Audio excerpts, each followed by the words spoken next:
Gempa dengan gempa bumi.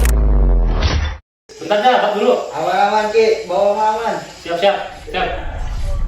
Ki, gempa. Bentar, mau habis dulu. Ki, jangan bonusnya dulu.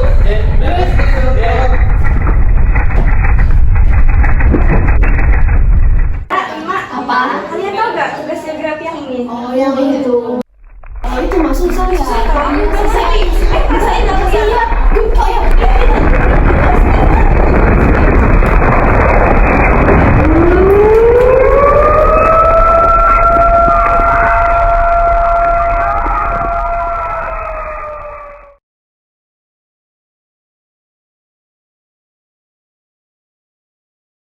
Setelah menonton video tadi, kalian tahu gak sih apa pengertian dari gempa? Gempa adalah getaran yang terjadi di permukaan bumi karena pergerakan lempeng bumi. Lalu gimana sih proses terjadinya gempa? Gempa terjadi karena lempeng bergerak, maka saat itu terjadi penyimpanan energi pada lapisan bumi. Dan saat lapisan tersebut tidak kuat menahan energi tersebut, maka energi akan terlepas dan terjadilah gempa bumi.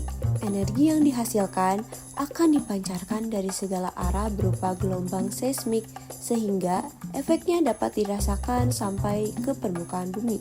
Tadi disebutkan mengenai pergerakan lempeng. Kalian tahu gak sih apa itu lempeng dan kenapa lempeng bergerak? Tapi sebelum masuk pada pembahasan lempeng, kita akan sedikit membahas mengenai lapisan bumi nih. Bumi kita ini bisa dianalogikan seperti buah peach. Buah peach memiliki 3 lapisan. Lapisan pertama adalah kulitnya, lapisan kedua adalah daging buahnya, dan yang terakhir adalah biji buahnya. Kayak buah peach, bumi kita juga terdiri dari beberapa lapisan, yaitu kerak bumi, mantel bumi, dan inti bumi. Nah, bagian kerak bumi ini lebih tipis kalau dibandingin sama lapisan lain. Di bawah kerak bumi ada lapisan semi cair dari magma cair, yaitu lapisan mantel bumi. Lapisan ini dapat dibagi menjadi lapisan mantel atas dan mantel bawah. Nah, susunan antara lapisan mantel atas dengan lapisan kerak bumi ini disebut dengan litosfer. Di litosfer tersebutlah terdapat yang namanya lempeng. Lempeng ini ukurannya bervariasi, ada yang besar dan ada juga yang kecil, tapi mereka saling menyatu kayak sebuah puzzle. Ada 7 lempeng utama penyusun permukaan bumi, yaitu lempeng Afrika, lempeng Antartika, lempeng Indo-Australia, lempeng Eurasia, lempeng Amerika Utara, lempeng Amerika Selatan, dan lempeng Pasifik. Dan sisanya adalah lempeng minor atau lempeng berukuran kecil kayak lempeng Nazca, lempeng Arab, lempeng Filipina, lempeng Karibia, lempeng Skotia, dan lempeng Cocos. Dan fun fact, pada 335 miliar tahun lalu, benua-benua di bumi kita awalnya nyatu, yang disebut benua Pangea. Terus, berjuta-juta tahun lamanya, permukaan bumi ini bergerak bertabrakan atau memisahkan diri, dan akhirnya jadilah permukaan bumi yang sering kita lihat di maps atau peta saat ini. Nah, proses pergerakan tersebut disebabkan karena adanya lempeng tektonik.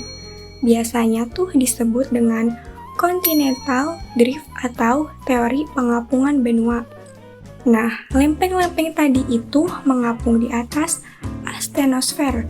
Mereka bergerak relatif satu dengan yang lainnya di batas-batas lempeng yang mengakibatkan gempa bumi, aktivitas vulkanik, pembentukan gunung, dan palung samudera. Lalu, kenapa sih lempeng bergerak?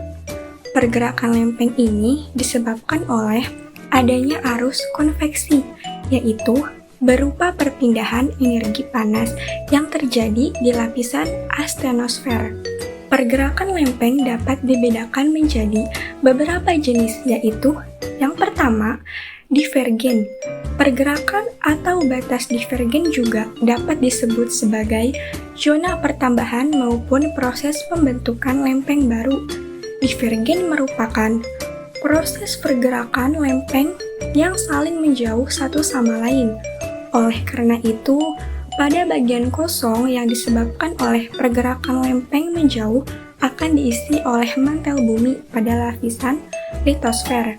Kondisi tersebut akan menyebabkan sebuah mid-oceanic ridge atau rift valley. Contohnya adalah Laut Merah dan Laut Sempit pada area Teluk California. 2. Konvergen pergerakan atau batas konvergen yang juga merupakan suatu zona penghancuran atau pengkonsumsian. Konvergen adalah proses saling mendekatnya lempeng di permukaan bumi, di mana akan ada satu lempeng yang akan masuk menghujam dan menembus mantel hingga lempeng tersebut bisa mengalami peleburan atau penghancuran suhu tinggi. Pada zona konvergen akan terjadi banyak fenomena subduksi dan kolisi. Kalau subduksi berarti dapat menciptakan barisan pegunungan vulkanik. Kalau kolisi itu hanya dapat menciptakan barisan pegunungan. Biar lebih jelas lagi, berikut penjelasannya. A. Gerakan konvergen lempeng samudra dan lempeng benua. Gerakan konvergen jenis ini akan membuat lempeng samudra dengan lempeng benua saling bertabrakan. Lempeng benua lebih ringan daripada lempeng samudra sehingga tabrakan tersebut bisa menyebabkan tepi lempeng samudra membengkok ke bawah serta dipaksa turun ke dalam mantel hingga mencair. Adapun lempeng benua yang lebih keras namun ringan tersebut akan sedikit melengkung ke arah atas hingga menciptakan pegunungan. Tabrakan tersebut mampu menghasilkan pegunungan berapi yang kerap juga disebut sebagai zona subduksi. Contohnya adalah pegunungan berapi Sirkum Pasifik. B. Gerakan konvergen lempeng samudra dan lempeng samudra. Gerakan ini akan mendekatkan satu samudra dengan samudra lainnya. Ketika lempeng samudra memiliki beban lebih ringan, maka akan mengalami kondisi tersubduksi. Kondisi tersebut menjadikan suatu lempeng berbelok ke bawah dan menghujam mantel bumi hingga mencair menjadi magma. Pergerakan lempeng konvergen antara dua lempeng samudra bisa membentuk parit, palung, dan juga gunung berapi dasar laut. Dan yang terakhir C. Gerakan konvergen lempeng benua dan lempeng benua. Lempeng benua memiliki kepadatan tinggi, tidak akan mengalami kondisi subduksi pada salah satu lempengnya. Tumbukan lempeng benua akan menjadikan keduanya terlipat, patah hingga menebal dan membentuk rantai pegunungan besar dari batuan yang terangkat ke atas. Kondisi ini akan membentuk pegunungan daratan namun bukan gunung berapi. Sebagai contohnya adalah pegunungan Himalaya. Nah, yang ketiga, gerakan transform. Pergerakan atau batas transform juga bisa disebut sebagai batas geser. Hal ini karena pada batas transform tidak memiliki litosfer yang dihancurkan atau tidak adanya litosfer yang baru diciptakan. Batas transform juga akan mengakibatkan adanya gerakan relatif sinitral atau mengarah ke kiri pada bagian kanan maupun dekstral. Hal tersebut akan menciptakan sesar seperti sesar San Andreas yang berada di California. Sedangkan jika dilihat dari segi luas dan waktu terjadinya, pergerakan lempeng tektonik dapat dibedakan menjadi dua kelompok, yaitu yang pertama gerak epirogenetik, gerakan pada lapisan kulit bumi yang relatif lambat dan terjadi dalam waktu yang lama, serta meliputi daerah yang luas. Gerak epirogenetik terdiri atas epirogenetik positif dan negatif. Yang kedua, gerak orogenetik atau biasa disebut proses pembentukan pegunungan adalah gerakan pada lapisan kulit bumi yang relatif cepat dan terjadi dalam waktu yang singkat. Gerak orogenetik mencakup tekanan horizontal dan tekanan vertikal yang menyebabkan terbentuknya lipatan dan patahan. Nah, gerakan-gerakan lempeng tadi itu bisa menyebabkan yang namanya gempa bumi. Berdasarkan penyebabnya, gempa dapat dibedakan menjadi 3 macam, antara lain sebagai berikut. Pertama, gempa bumi vulkanik disebabkan oleh letusan gunung berapi. Kedua, bumi tektonik yang terjadi dikarenakan pergeseran lapisan kulit bumi akibat lepasnya energi di zona penunjaman. Ini seperti yang ada di penjelasan konvergen tadi. Gempa bumi runtuhan atau terban adalah gempa yang disebabkan oleh tanah longsor, gua-gua yang runtuh, dan sejenisnya.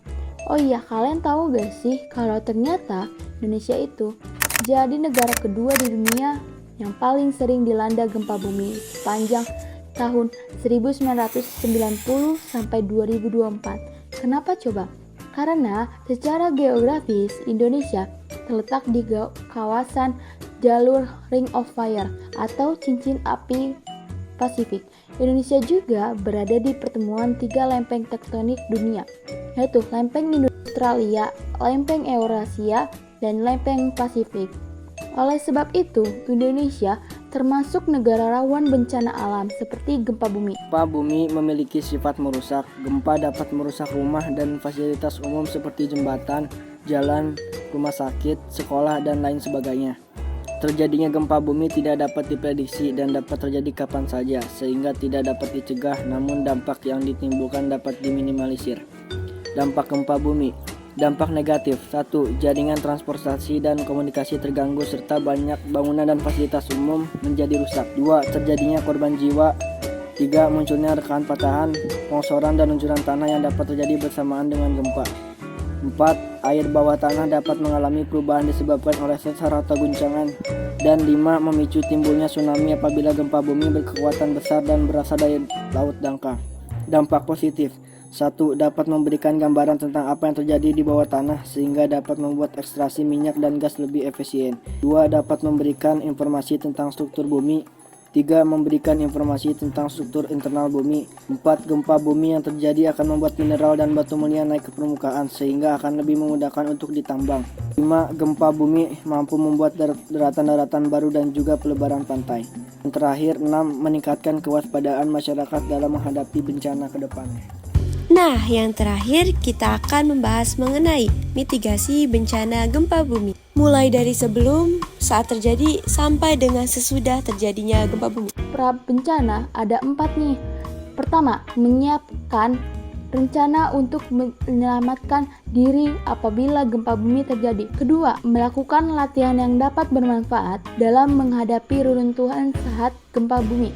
Ketiga, menyiapkan alat pemadam kebakaran, alat kesadaran standar, dan persediaan obat-obatan. Keempat, membangun konstruksi rumah tahan terhadap goncangan gempa bumi dengan fondasi yang kuat.